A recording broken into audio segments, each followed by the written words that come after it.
Muy buenos días, son ya las 8:08 de la mañana. Empezamos Ampliación de Noticias. Fernando Carballo y quien les habla, Mávila Huertas, estamos listos para compartir un programa más con ustedes. Por supuesto, hemos amanecido con la noticia de una ventaja bastante considerable a favor de Donald Trump en la contienda por la Casa Blanca, en la carrera por la Casa Blanca, lo que ha llevado precisamente a muchos medios prácticamente ya darlo como ganador.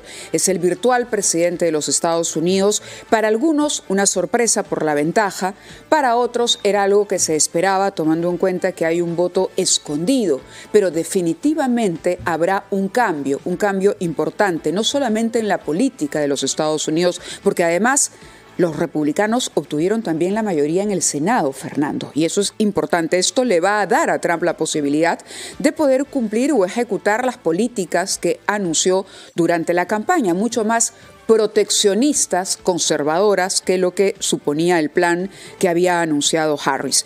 Pero, en fin, vamos a tener tiempo suficiente para analizar este resultado y ver cómo pinta el panorama de aquí en adelante, no solamente en Estados Unidos, sino en todo el mundo. Fernando, buenos días. Buenos días, Mávila, y de acuerdo a lo que has dicho, es razonable comenzar por Estados Unidos mismos, donde hemos establecido un contacto con nuestro compatriota Ian Vázquez, columnista en el diario El Comercio, y miembro director del Centro para la Libertad y la Prosperidad Global del Instituto Catón, llamado en inglés Cato Institute, quien ha publicado hace unos días una columna con su opinión sobre los dos candidatos, en la que llegaba a la conclusión de que ambos candidatos están proponiendo una política económica que será negativa para Estados Unidos y para el mundo. Señor Vázquez, muy buenos días, bienvenido a RPP. Buenos días, encantado. Bueno, unos días después de haber publicado esa columna severa, crítica, pesimista sobre las alternativas que estaban en disputa en Estados Unidos, ¿qué balance hace usted de la campaña y qué escenario puede usted vislumbrar ahora que sabemos que virtualmente Trump es el 47º presidente de los Estados Unidos?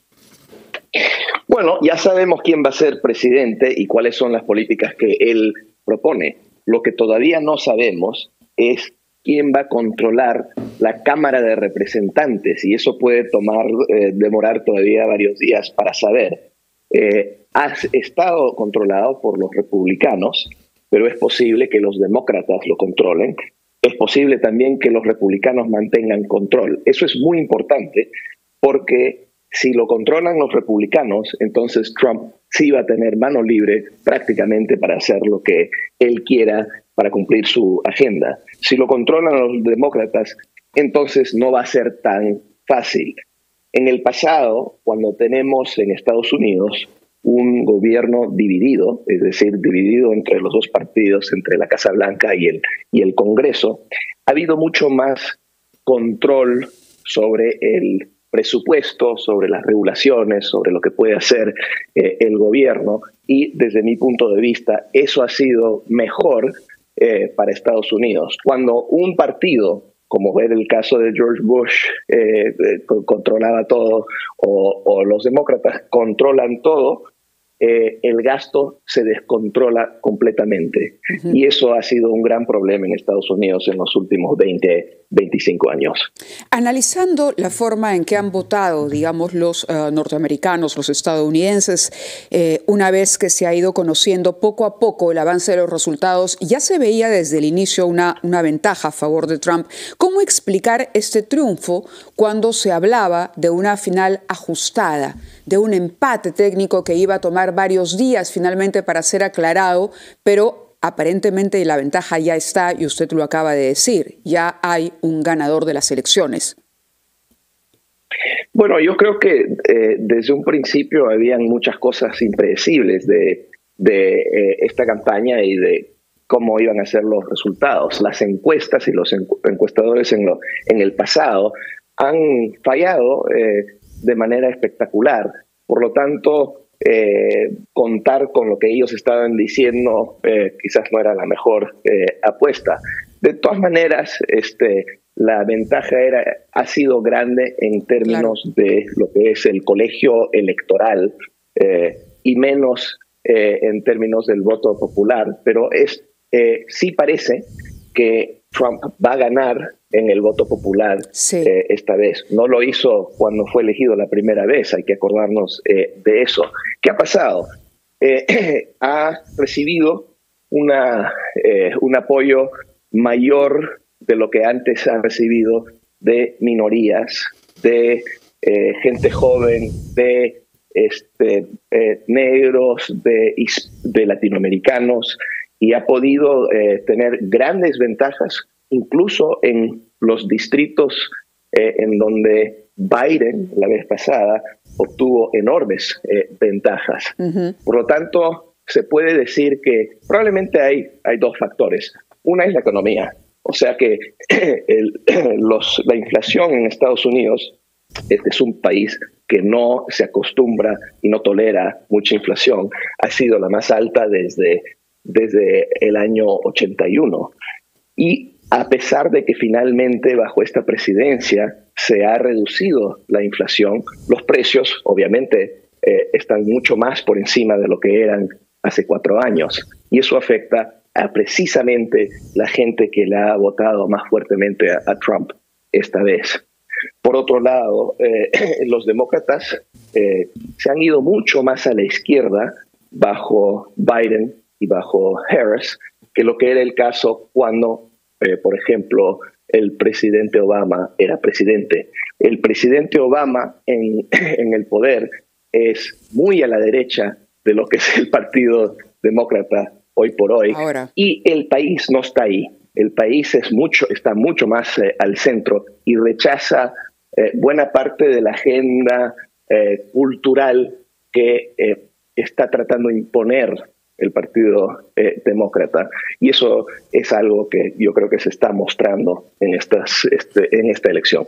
De acuerdo, señor Ian Vázquez. Yo le ruego que nos acompañe un instante, una breve pausa, después de la cual quisiera que nos hable sobre las propuestas económicas que ha hecho Donald Trump, el candidato ganador. Usted ha sido severo, reprochándole que esté incurriendo en proteccionismo. Si eso es así, ¿qué consecuencias puede tener sobre la economía mundial y muy especialmente sobre la economía en el Perú, país que tiene un tratado de libre comercio con los Estados Unidos que algunos creen ahora que puede ser sometido a duda o a revisión? Nos dará su opinión sobre este punto, por favor, después de una breve pausa. Estamos conversando con el economista peruano establecido en Washington, Ian Vázquez, que es el director de una institución dedicada a la libertad y a la prosperidad, el Instituto Catón, el Instituto Keito, con base en los Estados Unidos, columnista en El Comercio, diario en el que publicó el día 5 una columna donde decía todo lo mal que pensaba de las políticas económicas propuestas tanto por Kamala Harris como por el señor Trump. Ahora sabemos que es el elegido. ¿Cuál es su reproche a la política económica que anuncia Donald Trump y qué consecuencias puede tener para un país como el Perú, señor Ian Vázquez? Es una pregunta grande, pero el principal problema con Trump es que representa una desviación del mercado libre en Estados Unidos.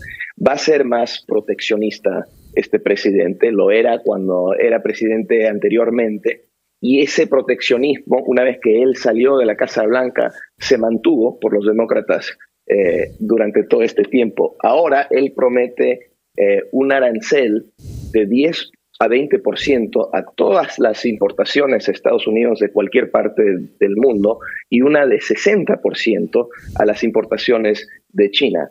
Obviamente esto va a afectar el nivel de comercio internacional, va a afectar también la prosperidad negativamente en Estados Unidos y va a desatar represalias de otros países que van a responder de la misma manera. Esto también significa una guerra comercial con China que no va a ser nada bueno para el resto del mundo. O sea que eso me parece bastante grave. Este es un señor que no considera que hay límites a lo que es el gasto público. Durante su presidencia, así como la presidencia de Biden, Washington ha gastado y gastado, agregando ese gasto a la deuda pública que se ha dado a 100 o más % del tamaño de la economía estadounidense. Eso no es típico para un país como Estados Unidos y también representa una desviación. ¿Qué quiere decir? Que va a mantener los grandes programas de gasto sociales público a la misma vez que quiere reducir los impuestos. Yo creo que esa parte de su plataforma está buena, pero tiene que ser acompañado por una reducción de gasto, o si no vale, porque al fin del día el gasto lo tiene que pagar el pueblo estadounidense. Es el gasto, el verdadero nivel de impuestos que paga la gente, porque lo tiene que pagar tarde o temprano. Lo que está haciendo es posponiendo esa decisión o esa responsabilidad a futuras generaciones. Claro, a futuras generaciones son peores los demócratas son peores en ese sentido. Lo que pasa es que este país es tan rico que los políticos pueden ser irresponsables por un buen rato antes de que se sienta la crisis que se está cocinando. Claro, entonces, permítame solo la interrupción, porque cuando habla de proteccionismo, ahí también está la clave de la segunda pregunta que hacía Fernando. El tema de los tratados de libre comercio. Durante el primer gobierno de Donald Trump, él intentó, por ejemplo, anular la vigencia del tratado en Norteamérica, de libre comercio con Norteamérica. Esto no se pudo por una llave. El embajador Alfredo Ferrero ha dicho que nosotros también estaríamos blindados de una posibilidad de revisión, aunque yo me imagino que el Perú no está en las prioridades en este momento del plan económico de Donald Trump. Sin embargo, igual, ¿qué efectos puede tener al margen de esta guerra comercial que usted avisora? Porque cambia la geopolítica económica, comercial, la dinámica comercial en el mundo va a cambiar si él lleva a cabo estas políticas. ¿Y cómo nos tocaría a nosotros directamente? Yo creo que Trump no se va a meter en el Tratado de Libre Comercio con Perú porque no es suficientemente importante para Estados Unidos ni para la economía estadounidense. Simplemente no lo es y no tiene por qué dedicar mucho tiempo a eso. Revisar y cambiar un tratado de libre comercio requiere un montón de esfuerzo y capital humano. Tiempo, sí. Y energía, y tuvo sentido políticamente hacerlo con México, porque México es un país súper importante para Estados Unidos económicamente y demás, pero no es el caso del Perú. Por lo tanto, creo que donde el Perú va a sentir el efecto de las políticas proteccionistas de Trump va a ser en general las políticas que aplica a Estados Unidos en general y su impacto en la economía internacional. Claro. Ahora, los casos que tiene ante la justicia y resueltos todavía Donald Trump, él incluso en campaña habló de cambiar al fiscal y me parece que dentro de sus atribuciones podría estar esa. Es decir, ¿se blinda de esta manera legalmente también Trump por lo menos hasta el final del mandato? Yo creo que en buena parte sí, porque la ley en Estados Unidos obviamente se puede interpretar de diferentes maneras y los jueces no creo que se van a atrever a remover un presidente electo popularmente en Estados Unidos y que probablemente se van a posponer muchos de esos casos. Señor Ian Vázquez, mucho del análisis de los especialistas en elecciones se ha centrado en el estado de Pensilvania, el más importante de los 7 estados inciertos o pendulares, que tiene una población un poquito menor de 20 millones de habitantes.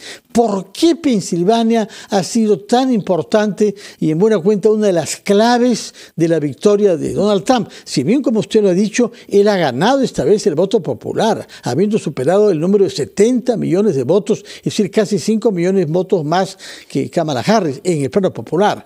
Pero desde el punto de vista del colegio electoral, que es lo que cuenta, los 19 votos de Pensilvania parecían desde el primer momento decisivos y los ha ganado Trump. ¿Por qué? ¿Qué tiene de particular Pensilvania para haberse convertido en el estado oscilante por excelencia? Bueno, es uno de 6 o 7 estados que tienen ese estatus, ¿no? Por lo tanto, el caso de Pensilvania es uno en que ambos partidos lo han ganado en elecciones anteriores y se esperaba que los otros, que eran muy apretados, iban a ir en la dirección casi más segura a ya sea Harris o a Trump, pero no estaba tan seguro en qué dirección iba a ir Pensilvania y por eso tanto enfoque en ese estado. Uh-huh. De acuerdo.